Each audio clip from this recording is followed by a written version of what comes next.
preceding signal was a test of weather radio station KHC27's public warning system.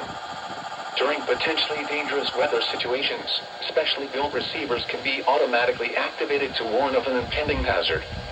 Tests of the signal and receiver's performance are normally conducted between 11 a.m. and noon each Wednesday.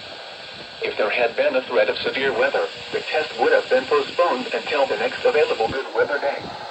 Reception of this broadcast and the warning alarm will vary at any given location. This variability, normally more noticeable at greater distances from the transmitter, can occur even though you are using a good quality receiver in good working order. The warning alarm will be activated for hazardous watches and warnings.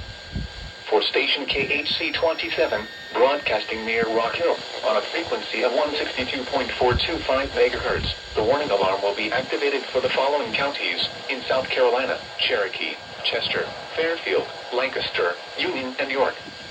And in North Carolina, Cleveland, Mecklenburg, and Union. This concludes the No Weather Radio All Hazards to an Alert test.